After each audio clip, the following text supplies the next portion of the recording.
You, of course, have the program, but it's nice to remind that this afternoon, 3 p.m., we have the symposium,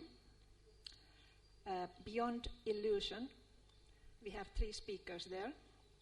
And then at 5 p.m., we have the public lecture by Bar and Forum, and the evening concert, violin concert.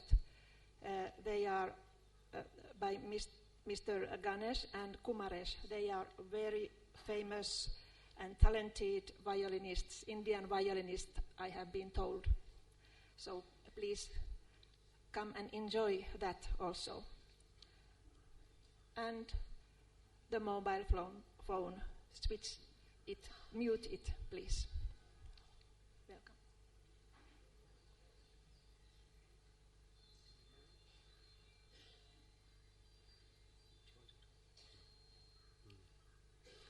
Well, good morning, brothers and sisters.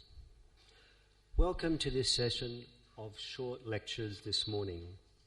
Please remember, as you were reminded, to put your cell phone on silent mode so that we do not have any unnecessary interruptions that might disturb the flow of each talk today.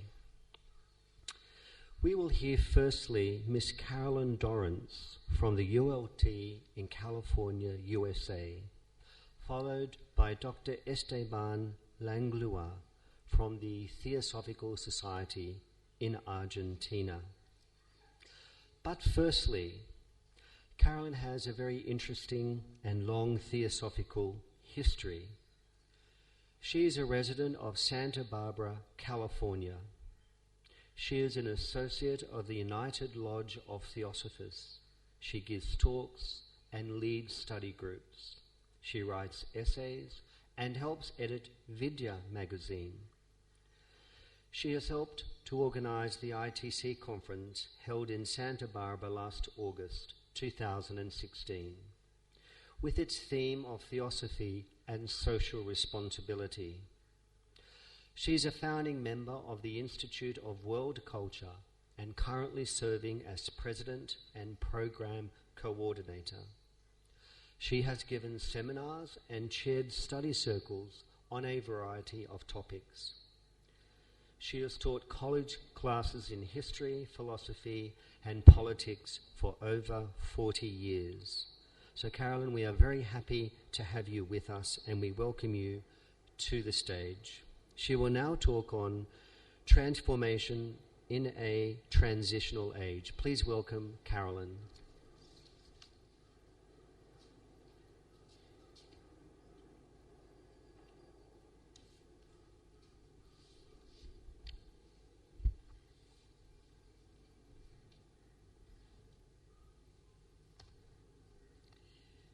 Good morning. It's a complete privilege to be here with you and to get to know you and to be where HBB lived and did her work for many years. You read about her, you read her and study her teachings, but you don't expect to go where she has gone and did so much. I recently learned a new use of her writings on the awful evening when millions of us were watching the election results coming in, and it looked like the outcome was going to be quite different than we hoped for. I, like many others, was so disturbed, I turned off the TV, went into a room for quiet time, and then picked up a book that I thought would take me far away from America without going outside my home. It was The Caves and Jungles of Hindustan, and it was the perfect therapy for the night. And reading the chapter on how, when she was out camping, the trees in the forest made music, and the explanation of that seemed a lot more rational than what was going on in the political world. So she is with us always, and we owe so much to her. Our topic, of course, is Beyond Illusion, a Call for Unity. And I just thought I'd start with a short quote from the French writer Paul Valéry. Ideas for me are means of transformation. Consequently, they are phases or moments of change. Now, the subtopic is transformation in a transitional age. And we'll start with a little vocabulary lesson. What is an illusion? Illusion is a mental perception, call it a thought, call it an image, and therefore it lives within us, embedded secretly sometimes in our consciousness. It is commonly said that an illusion is ephemeral, that is subject to change. And it is also compared to what is eternal, what is persisting. Illusion is also said to be false compared to some kind of truth. It is thought to be an impediment. Although there are helpful illusions, we tend to think of illusions as blocking progress to truth and to evolution. An illusion can also impede transformation. So the question, though, can be raised, well, can we really go beyond illusions? After all, we're told that birth is an illusion, and do we really want to go beyond that? Well, there is obviously an explanation for that kind of proposition.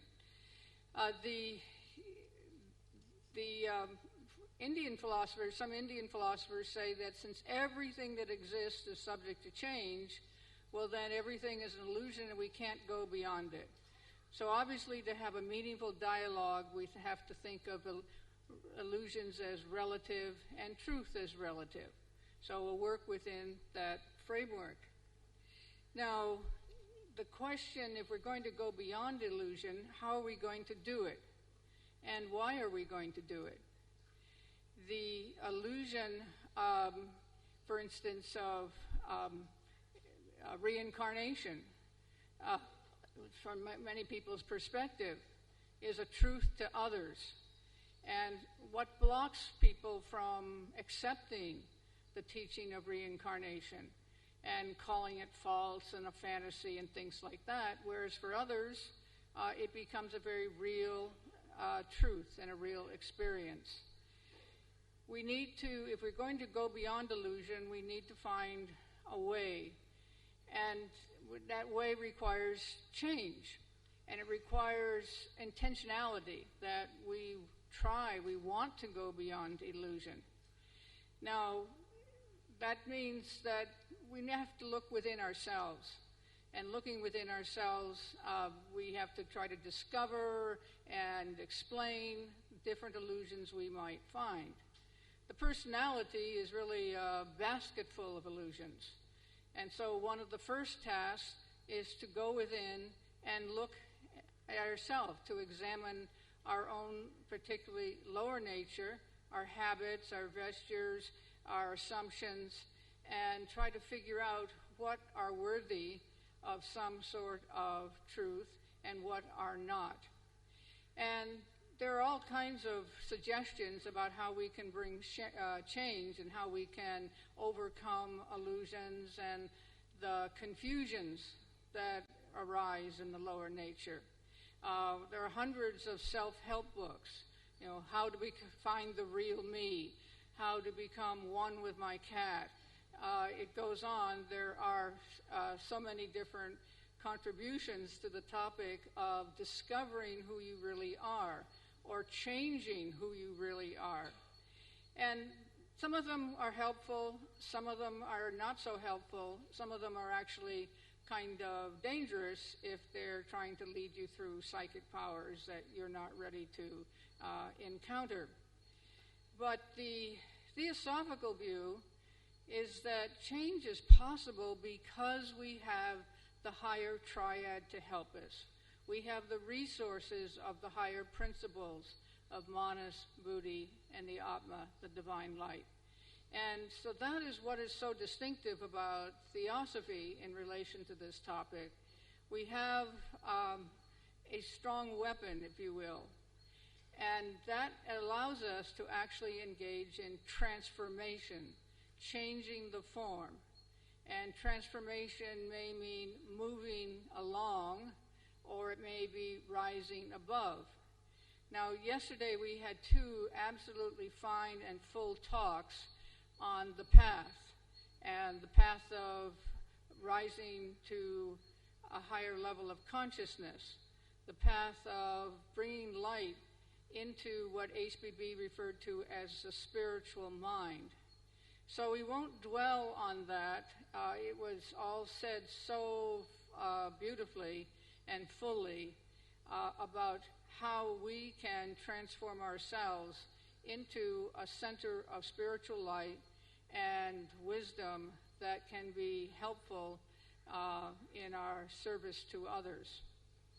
There's also, though, the task of transforming organizations, and that's very pertinent to this conference and to this theme, and it requires, in a sense, a similar process of elevating the consciousness of those who are participating, leading an organization, though it requires a great deal of work in order to transform an organization so that it can be a healthy, living instrument for service to mankind. However visionary the founders in setting up an organization, organizations can become limited, exclusive, embedded in illusions, and even stagnant. A creative spark is needed to reconsider their purposes and expand their vision. The higher triad of an organization might be seen as the universality in its purposes, its dedication to universal good, and the quality of its declared aims and teachings. Revisiting its aims and purposes through open, creative, and constructive self-examination is essential.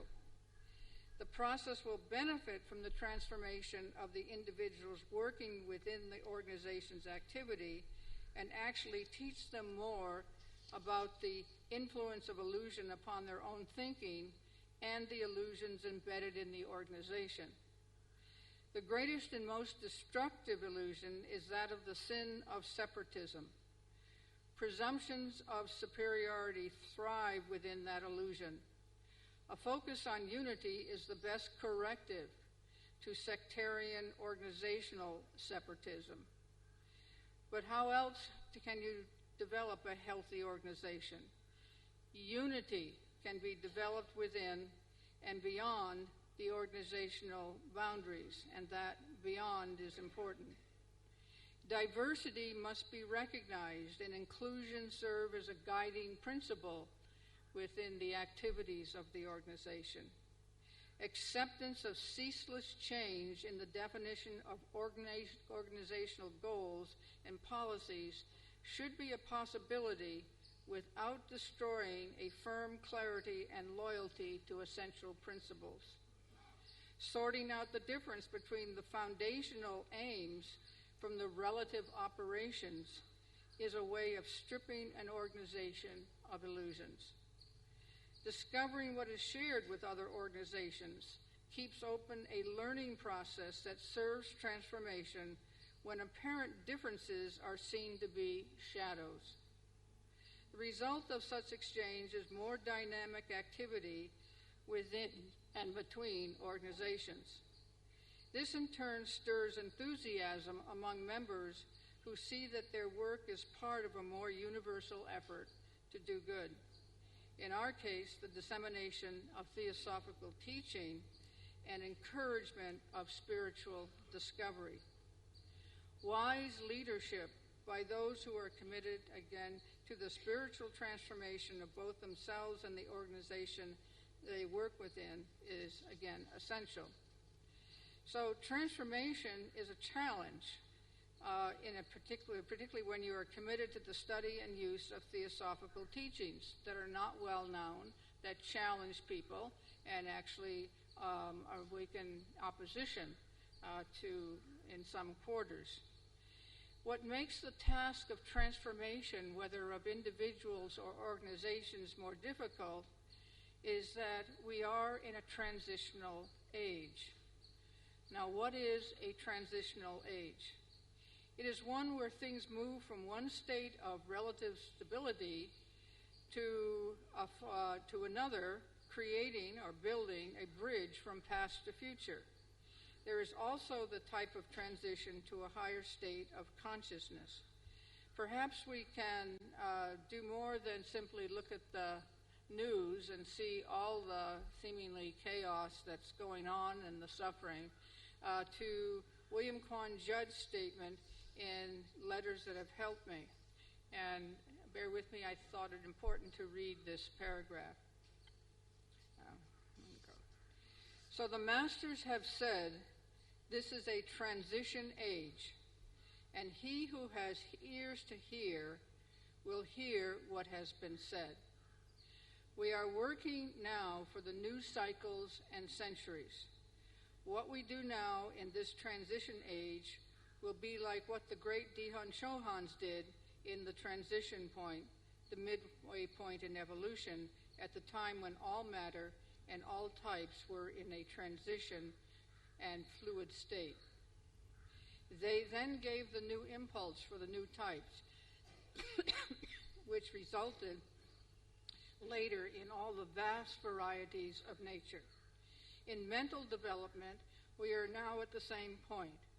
And what we do now in faith and hope for others and for ourselves will result similarly on the plans for others and for ourselves, which is when it is all directed. Thus, in other centuries, we will come out again and go on with it. If we neglect it now, so much the worse for us then. Hence, we are not working for some definite organization of the new years to come, but for a change in the manas and buddhi of the race. That is why it may seem indefinite, but it is nevertheless very defined and very great in scope. But concretely, there is a certain object for our general work. It is to start up a new force, a new current in the world, whereby great and long-gone jnanis, or wise ones, will be attracted back to incarnate among men here and there, and thus bring back the true life and the true practices. Just now, a pall of darkness is over all of life, and that no jnani will be attracted by. Here and there, a few beams strike through this. Even in India, it is dark. This is the late 19th century. For there where the truth is hid, the thick veil of theological dogma hides all. And though there is great hope there, the masters cannot pierce through to minds now. So, and he continues, and there are other sources that talk about this transitional age. We experience it as a rather chaotic time, a time of, and it seems that transitions seem to just happen. They're not in our immediate control, unlike the effort to transform ourselves. They are experienced as unpredictable, confusing, complex, incomprehensible, and a tangle of interactions and even violence, which we see too much of. Trying to understand what's happening reminds one of a line from a song sung by Bob Dylan, a singer-songwriter and now Nobel Prize winner for literature. The line is, "You know something is happening, Mr. Jones, but you don't know what it is." And we're in something of that situation. At the time of the song being popular, the young were inspired by this line because it simultaneously swept away the past and hinted at a new age, a brighter, more meaningful future was emerging. And although the news may bring darkness, that from a theosophical perspective, that brighter future can be seen emerging in many different ways. There are those who have insights, clues to what is happening, and go in any bookstore and you have somebody doing an analysis of the world order and offering their interpretation. Those of us who listened long hours into the night to Professor Raghavan Iyer, the co-founder with his wife Nandini of the Santa Barbara United Lodge of Theosophy, were both elated and puzzled by the insights that he shared about our point in world history. One night he talked at length about the history of science in China and about the multi-volume series written by Jacob Needleman. We were completely puzzled. What's the history of science in China have to do with this bright future of meditation and bliss consciousness? Yet 35 years later, what he said seems invaluable and offers insights into the potency of and role of China in contemporary affairs. During a transitional age, there are many surprises within the seeming chaotic conditions, and the unimaginable is revealed. And making a very short list of examples, glaciers are disappearing. DNA in the genome has been discovered that both recognizes individuality and what we share, like it or not. Donald Trump's been elected president. The Dalai Lama makes several visits to the White House now, albeit through the back door. So we can all see things, and wonderful things, as well as disturbing things in this time of transition. Students of Theosophy are fortunate. They have a stable teaching to use in figuring out what is happening. They can understand that transitions are produced by karma. There are no accidents or miracles. The universe is law-governed, even in a transitional age. Precipitations of karma reflect cycles, large or small. Every transition has a rational explanation, however explosive the precipitations. And there are many, many beneficial effects that develop within a transitional age. The karma works more quickly, as we're taught is characteristic of the Kali Yuga. So the deliberate efforts of transformation must go on in a condition of unpredictable changes. And no one can expect to hold on to something that karma has, in a sense, indicated is going to disappear. The change, so what we have is change through transformation to fundamentally bring about a change in forms, a change in activity, a change in the quality of light and intelligence that's at work in a person or in a organization. Change within change is our challenge, and that's what makes our effort seemingly so difficult and so impermanent, however well motivated.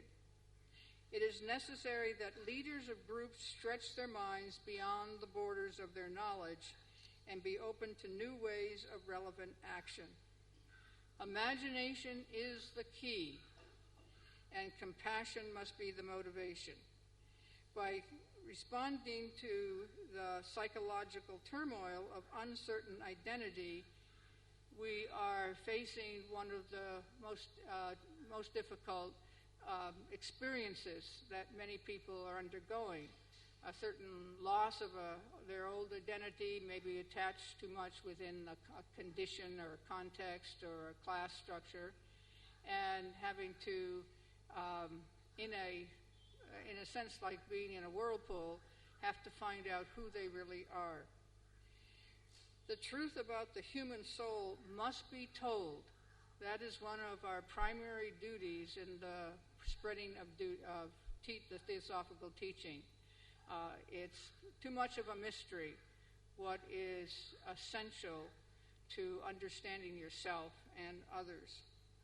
Also, principles of social responsibility need serious attention and bold applications with the help of others.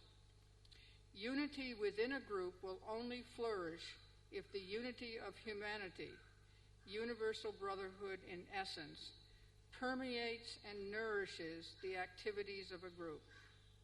If we seek more unity within or among groups, we will not find it in organizational structure or traditional procedures, but only in sharing effective, relevant means of spread broadcasting theosophical teachings will we succeed.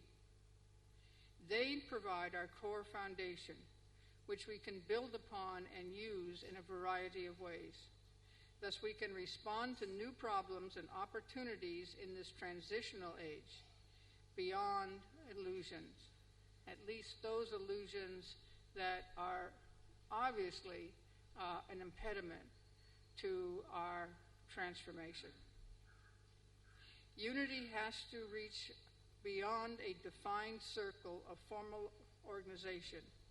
Unity has to reflect the larger, boundless, rapidly changing conditions of life. Given the vast cycles taught us in the secret doctrine, humility in working for transformation in the transitional age is required. What is happening, Mr. Jones, is a magnificent opportunity to work for the fulfillment of universal brotherhood and the harmony of well-being of all of life. Thank you very much.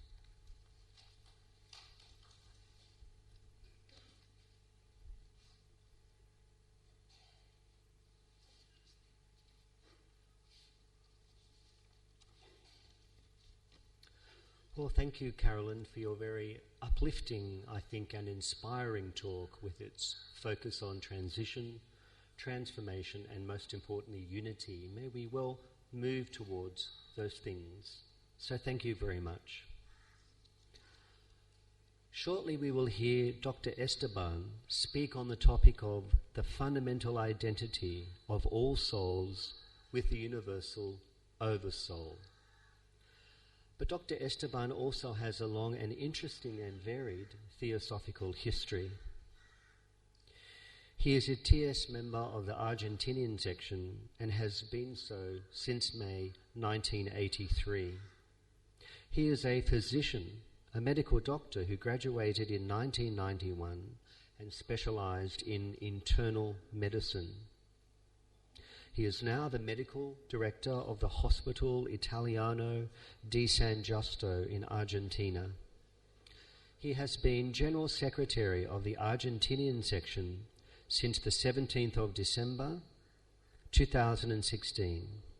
He has worked in different roles and positions, mainly in the diffusion of theosophy and in the theosophical education field.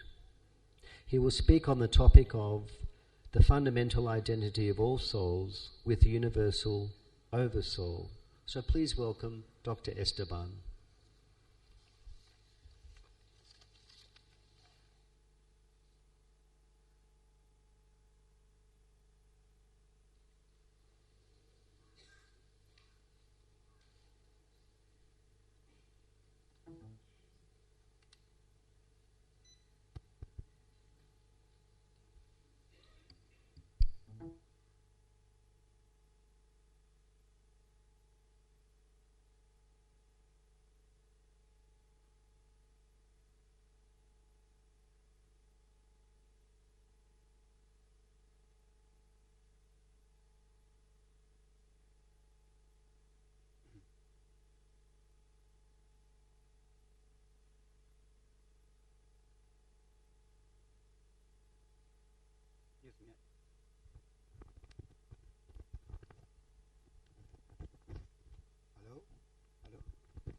Hello? Hello? Okay. Thank you. We will have a few seconds of delay because of the use of the technology. We need to, excuse me, we need to expand.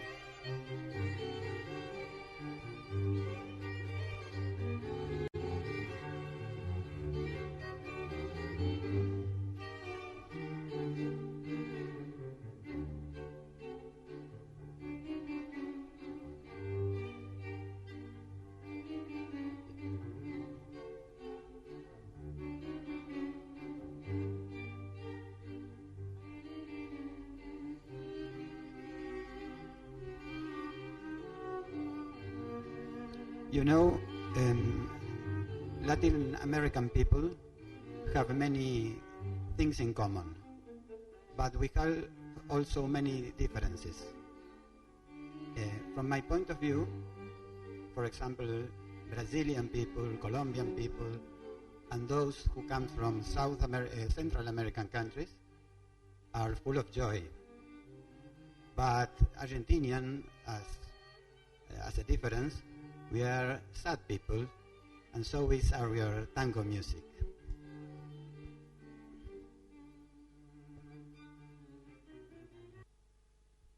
Okay, as you can notice, my native language is not the English. It's a great effort that I am making, delivering this time a lecture in a foreign language, like English. So I will ask for help, but because when making some jokes, there will be not understood as that. So when I ask a joke, if I notice you don't laugh, I will raise my hand, so please be kind and laugh. Do we agree? So, let's see. Thank you very much. Please be attentive. In the first place, I acknowledge the organizers for giving me the opportunity to stay here in front of you. That is a great honor, and perhaps reveals a lack of responsibility. But I think I will be doing this lecture with the best intentions. I hope I will be correctly understood.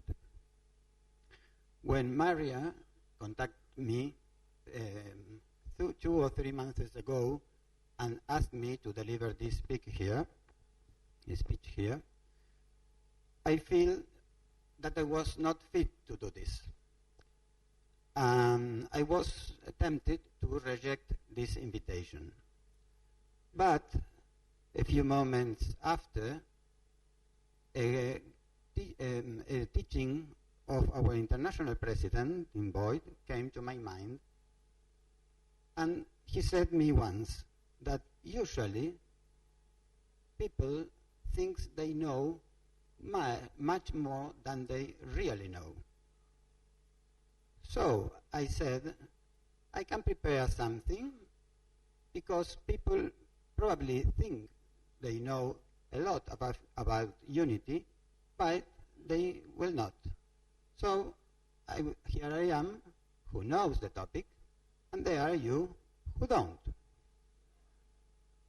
But a few moments later, I realized that this concept also applied to me.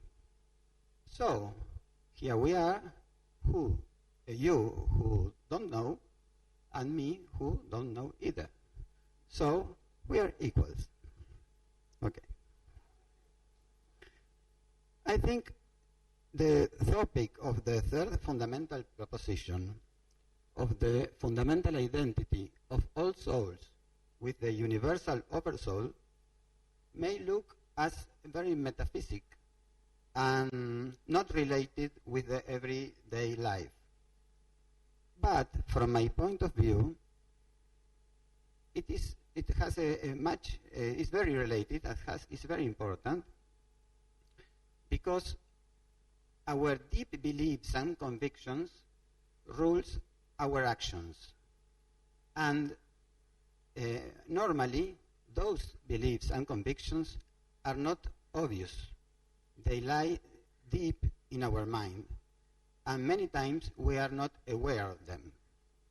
And the way of knowing what or which are our true convictions are by observing our actions in the everyday life. So we will start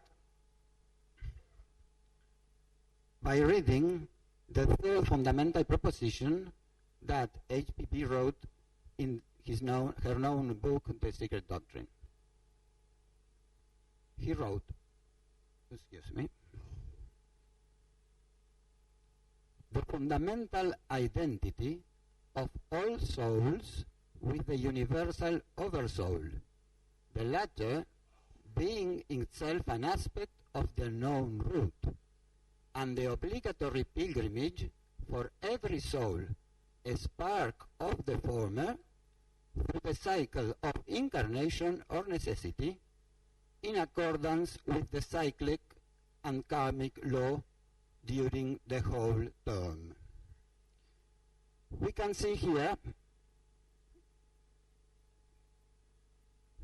three main concepts that will be examined one by one shortly, because we could make a full course of each of them. The first thing is the concept of soul. That is an English translation of the Sanskrit word Atman. As you know, and as we have heard recently, Atman is the highest principle, the divine light, who is present in every human being, in every being in nature, and also in everything we can call inanimated or dead matter, who is a very appropriate way to call it, because Atman is also the life who makes everything in nature to be moving all the time. I will remember you another quotation from a Chinese book. I cannot pronounce the name of the author, taken from the second volume of The Secret Doctrine, then describes Atman in this way. One night, the stars ceased shining in darkness and deserted it, falling down like rain upon the earth, where they are now hidden. These stars are the monads. In this short sentence, or two sentences, we can find many rich concepts. See, the stars were shining during the night, that is a symbol of the period previous of manifestation, and in darkness, of course, the same. And in a moment, they deserted the darkness and fell down like rains, metaphorical, upon the earth. The spirit merged with matter, and the spirit is hidden now because of our limited sight, human sight. We cannot see that spirit that is hidden inside the matter, represented by the earth. And the acclaration that these stars are the monads. Monad is a term that she usually uses referring to Atma, or perhaps to Atma Buddhi, and has other meanings in HPP's literature. The other concept is the concept of the oversoul. The oversoul is a translation of the Sanskrit word Paramatman. As you may know, Atman is what I have already explained, and para means further than, higher than, or perhaps more spiritual, so to say. So the oversoul, Paramatman, is the origin of Atman. Let's see a third quotation. This time is a quotation that Blavatsky makes in turn from the Occult Catechism, the first volume of the Secret Doctrine, very poetic also, and says, "Lift your head, all anew. Do you see one or countless lights above you burning in the dark midnight sky? I sense one flame, Gurudeva. I see countless undetached sparks shining in it. And here is described in a very poetic way, how the sparks, the monads, the rays of Atman that lies in every creature are not truly separated between themselves and neither from their source or the flame that is a metaphorical symbol of Paramatma. You say well, says the master, and now look around you and into yourself. That light which burns inside you, do you feel it different in any wise form from the light that shines in your brotherman? It is in no way different. So, the prisoner is held in bondage by karma, and though its outer garments delude the ignorant into saying, your soul and my soul. So, we have our soul, that is the same of the soul of everything in nature, and the same with the universal soul or the oversoul.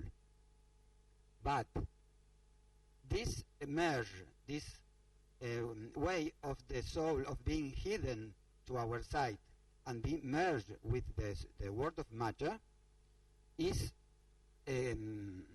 described as a process of bondage and ruled by karma law, as we will see sooner.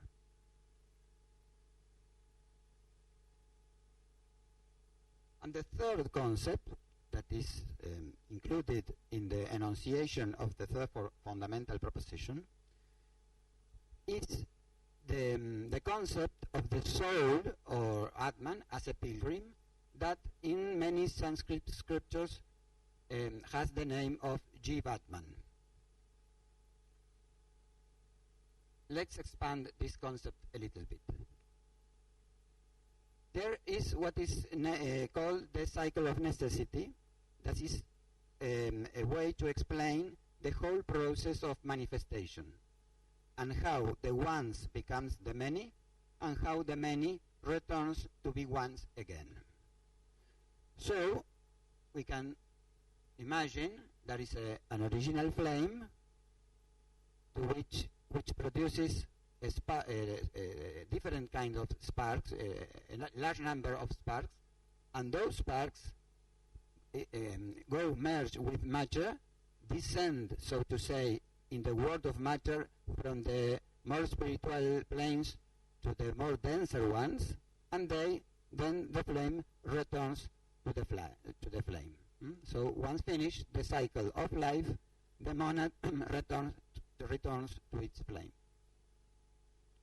But the mysterious thing is that as all the process of the cycle of necessity is an illusion because of its impermanency, properly the spark never left the flame.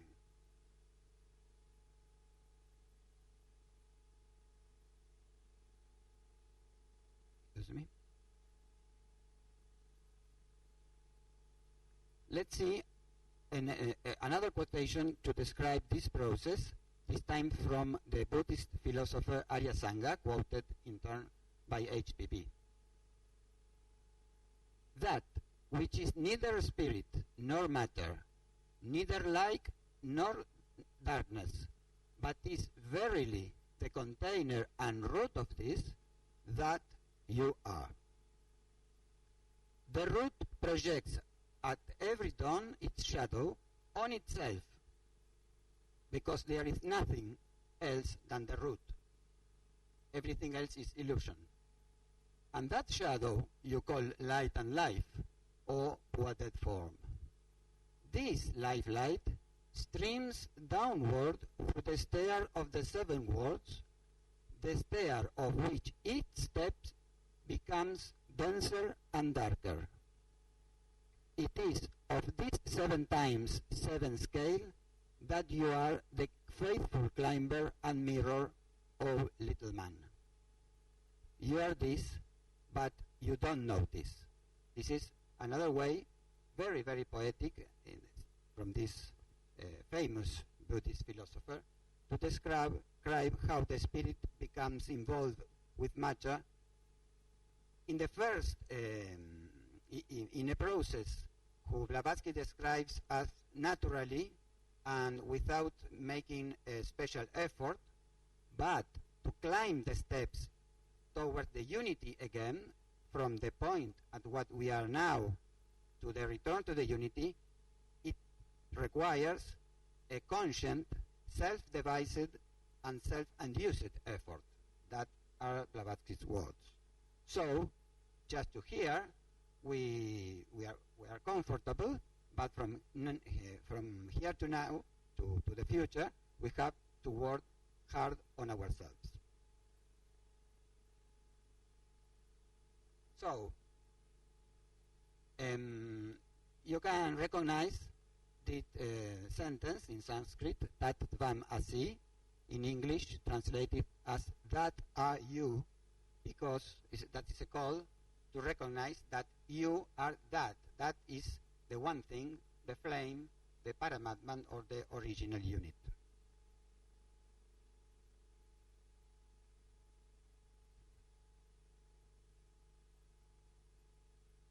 So, here arrives the first question of this morning. Is if the flame will produces a spark which has to do a so long and hard pilgrimage, to go to the matter and to return to the unity, to be absorbed again in the original source. What is the purpose of that, going and returning, if the flame continues without change because of its purity? Well, here is a helping explanation about Madame Blavatsky also, that says, nor is the individuality, nor even the essence of the personality, if any be left behind, lost because reabsorbed. That means that individuality is not lost when we achieve nirvana or the Mahapralaya occurs. Because for however limitless from a human standpoint, the paranirvanic state, it has yet a limit in eternity. Every resting period will finish in a moment and activity will begin again. Once reached, the same monad will re-emerge therefrom as a still higher being on a far higher plane to recommence its cycle of a perfected activity. So, when all monads will be reabsorbed in the original unity, they will rest for a period of immense duration, but all the same monads will be called again to perform a new cycle in a different and higher universe. So, everything that our sparks experience in this cycle will not lose at all. And we can recur to a graphic example, that is the example of a tree who has its life, born, development, and dies, but before dying, he produces a seed. This seed is a synthesis, a perfect synthesis of what this tree have lived. And the seed, in turn, produces a new tree that will be very similar to the previous, as the sons are similar to their fathers, but will be different in many ways, because the experience of this tree has transformed it, and the seed will synthesize those transformations and will produce a new tree who is in turn synthesized in this seed. And this cycle repeats with no beginning and no end. So the question of why the universe produces this going to diversity and back to unity is matter of a more deep approach, because this return to the unity does not mean a complete loss of individuality or a full reabsorption. So, we said that this pilgrimage of the monads are obligatory because karma law calls to activity and the sparks become to be involved with matcha. Wanted or not, there is not a choice, to, as we can imagine, of I will manifest, I will not manifest. No, manifestation occurs. It's a law. It's not the will of a god or nothing similar. And so is the return. The manifestation produces, the manifestation returns to the unity. It does not depends of the will of nobody. So we can say, why making such a hard effort? If in any way, like we like it or not, we will return to the unity. Why not staying happy in this life, enjoying pleasures, enjoying the things to which we are so attached to, and we are asked to renounce, to treat the path of self-transformation. Why? What is the hurry? Well, really I don't know. We can lay like this and go with the current, live the happy life. But when we think a little more about this, it's really a happy life, because these pleasures, these attachments to many things, psychological, social, and physical, are really the source of happiness, or the happiness is an illusion, but really they cause more pain than happiness. From a Buddhist point of view, of course, they are the source of disgrace. Tanha, or the desire, is the cause of attachments, and those attachments are the cause of pain, so we have to fight to that. But illusions are good. We are comfortable with our illusions, and that is why it's so hard to fight against our personal nature and to renounce to those attachments.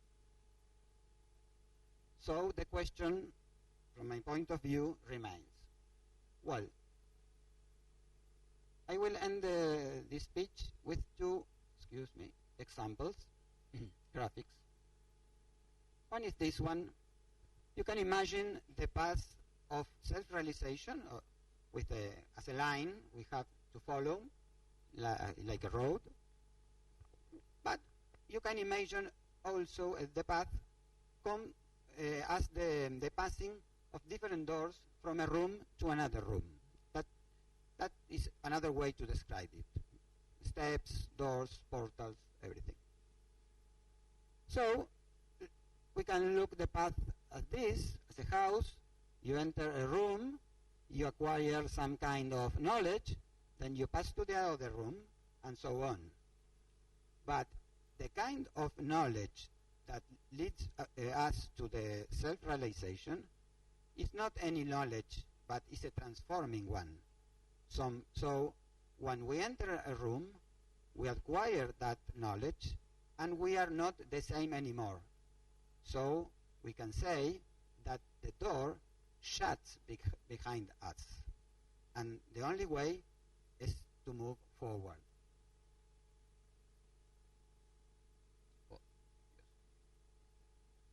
So every time we pass a door, there is no way back.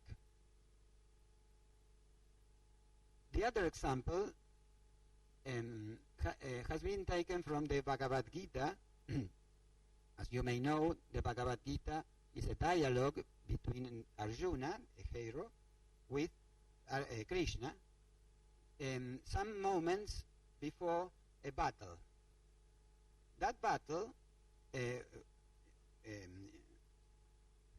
confronts two armies, the army of Arjuna and the army of his relatives. It's not any army, it's the army of his relatives. And Arjuna hesitates to face that battle or to renounce and give it up. Why? Because the army, one of the many interpretations, is that the army of the relatives are those attachments Arjuna has to fight. We all have to fight, because all of us are Arjuna. So we have to fight our relatives. And why relatives?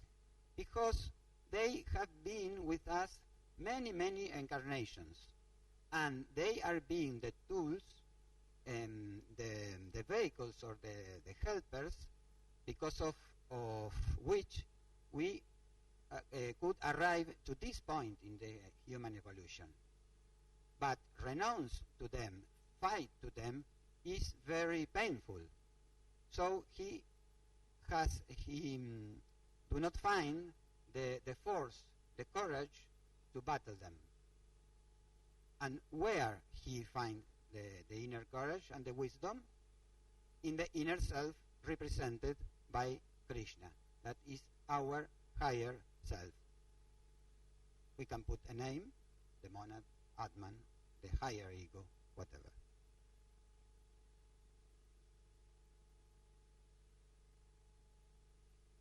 Finally, the answer I found is because when we are awake, when we awake to this spiritual reality, when we have the deep conviction of that the universe is an illusion and the reality of the spirit behind it, we have no choice than moving forward.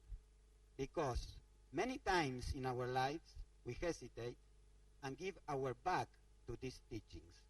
But we never feel comfortable with that, and we have ever the inner feeling that we are not accomplishing our duty, that we are failing.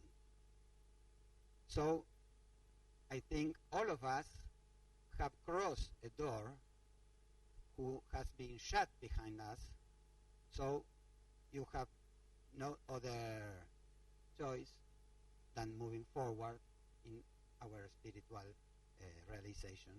That is, of course, the realization of everyone else. Thank you very much.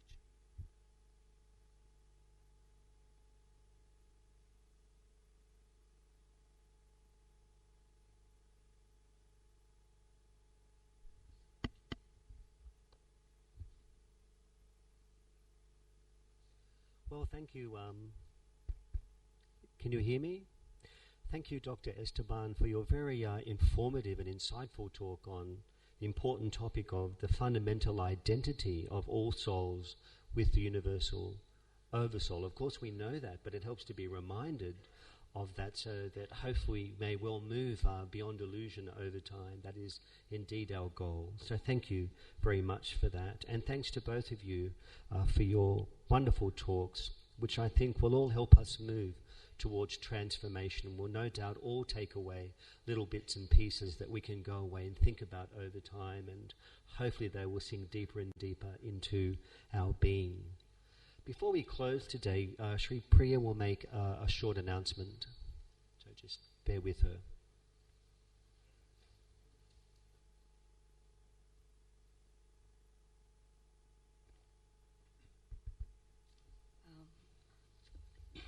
Our doctor friend from Argentina spoke about the rooms being shut and we need to move forward.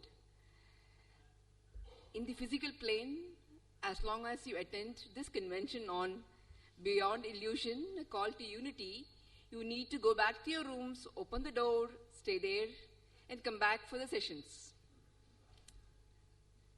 As you go there, you have anything from organic, garbage, rubbish, everything in your room.